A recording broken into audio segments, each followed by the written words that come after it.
Assalamualaikum warahmatullahi wabarakatuh. Izin memperkenalkan diri, nama saya Fenty Haryanti, NPM 20744060. Di sini saya akan menjelaskan tentang budidaya kakap putih. Budidaya ikan kakap putih. Di sini ada ikan kakap putih atau biasa disebut dengan baramundi. Ini merupakan salah satu komoditas ikan budidaya laut unggulan di Indonesia. Ikan kakap putih ini merupakan ikan demersal atau ikan yang menghuni dasar laut atau sungai. Ikan ini biasa ditemukan di perairan pesisir atau muara sungai.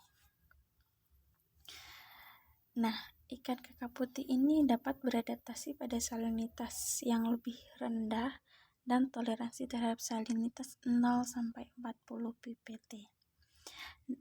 Nah, pemeliharaan ikan kakap putih ini tuh dapat beradaptasi pada salinitas yang lebih rendah. Ikan kakap putih ini mudah menyesuaikan diri dengan lingkungan budidaya, serta memiliki toleransi yang tinggi terhadap salinitas, yaitu 0-40 ppt. Mengapa demikian? Karena ikan kakap putih ini sangat toleransi terhadap salinitas rendah, karena sebagian besar hidupnya itu 2-3 tahun dia hidup itu ikan kakap putih ini berada di perairan tawar seperti sungai dan danau.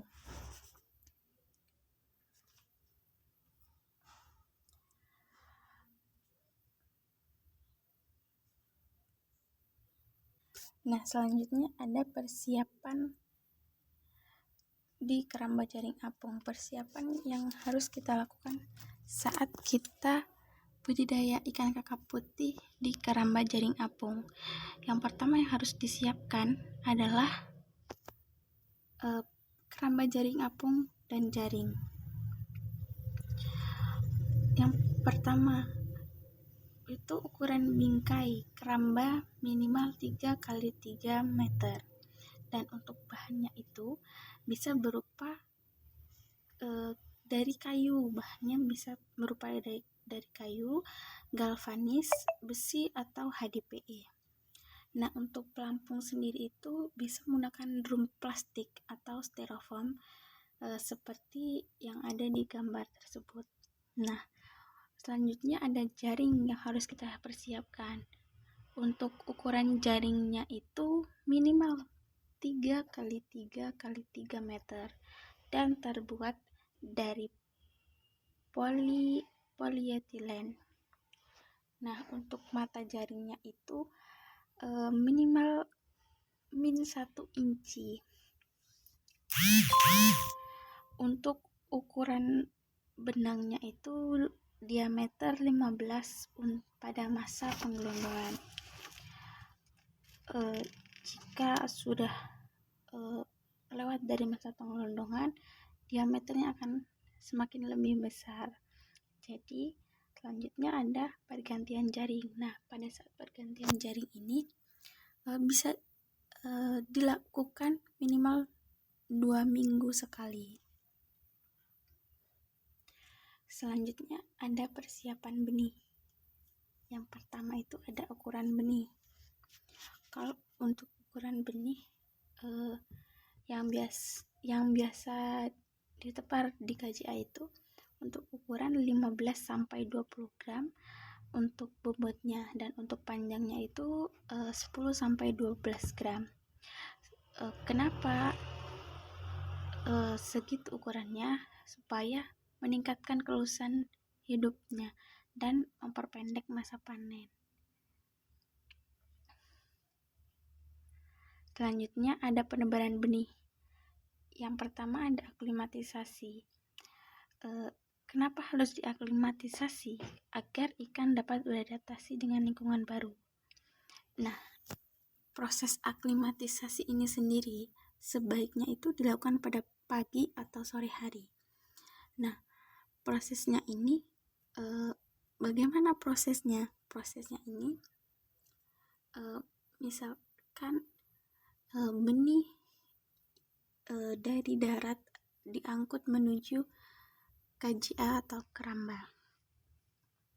Ikan ini harus diaklimatisasi selama 10-15 menit supaya ikan tidak stres. Nah, bagaimana caranya aklimatisasi? Caranya bisa setelah ditaruh di dalam air laut, di dalam keramba tersebut, dibuka perlahan dari dalam plastik, lalu dibiarkan air atau ikan keluar dengan sendirinya dari wadah tersebut dan keluar sendiri. Di sini ada padat tebar. Nah, yang di sini berdasarkan sumber dari BPBL Batam pada tahun 2015. Di sini ada pembesaran ikan kakap putih. Untuk ukuran tebar itu 10-12 gram, dan untuk panjang 10-12 cm. Pada tebarnya 60-70 ekor per meter kubik.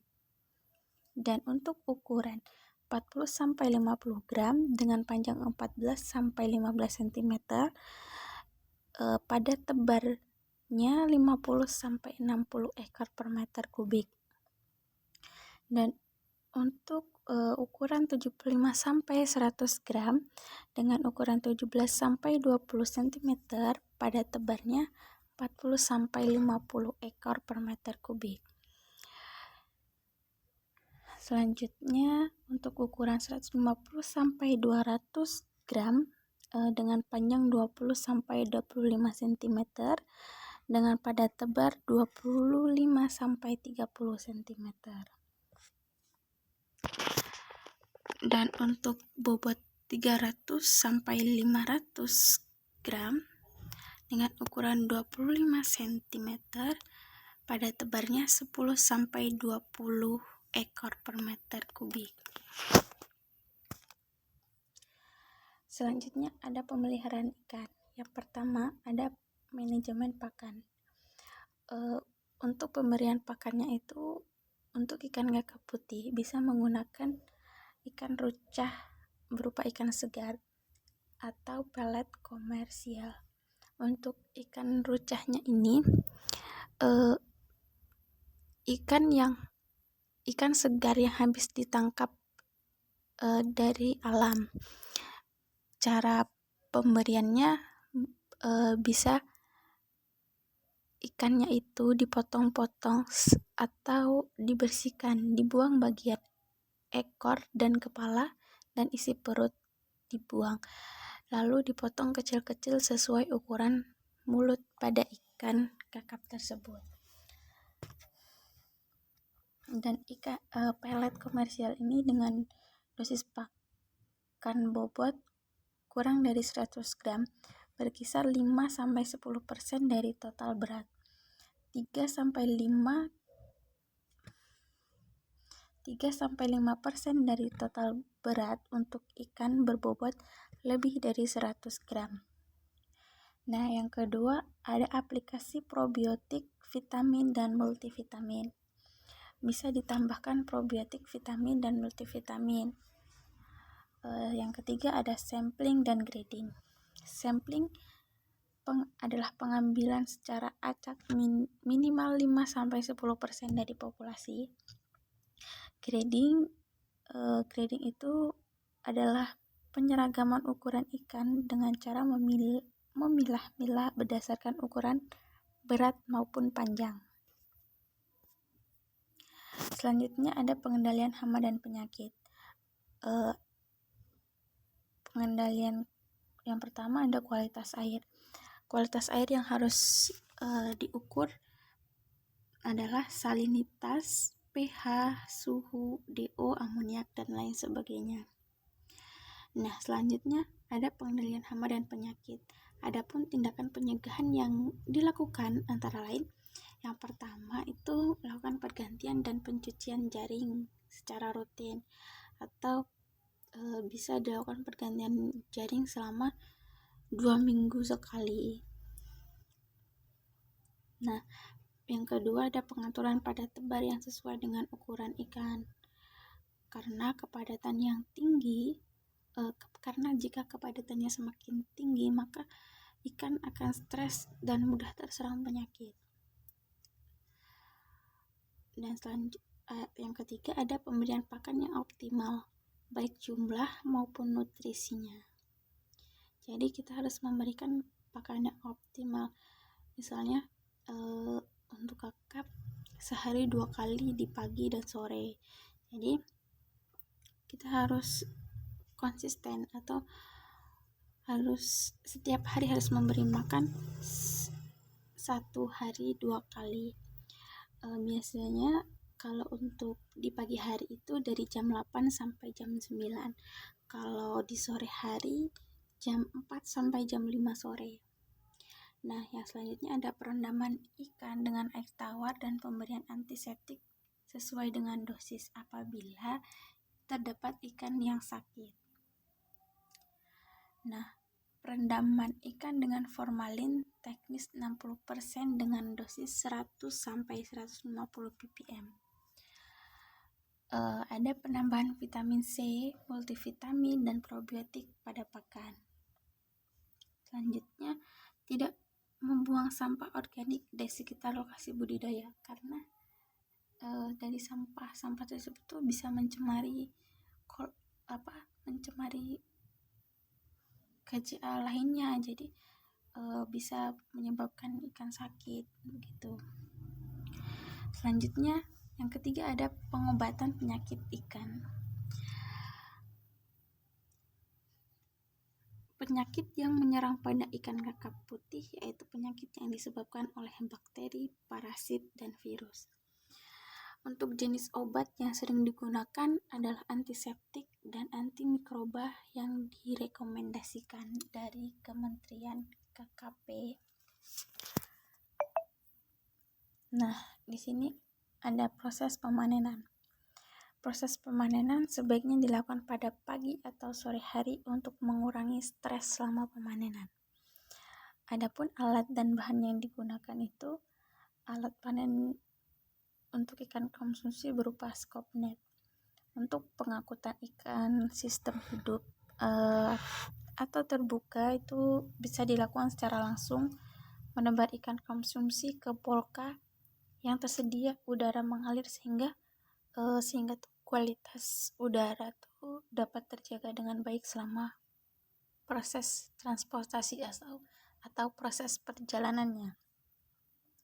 Sedangkan sistem pengangkutan dengan cara pengemasan itu bisa menggunakan box atau styrofoam, atau bisa juga dengan menggunakan plastik. Mungkin cukup sekian yang dapat saya sampaikan, kurang lebihnya saya mohon maaf. Saya akhiri, wassalamualaikum warahmatullahi wabarakatuh.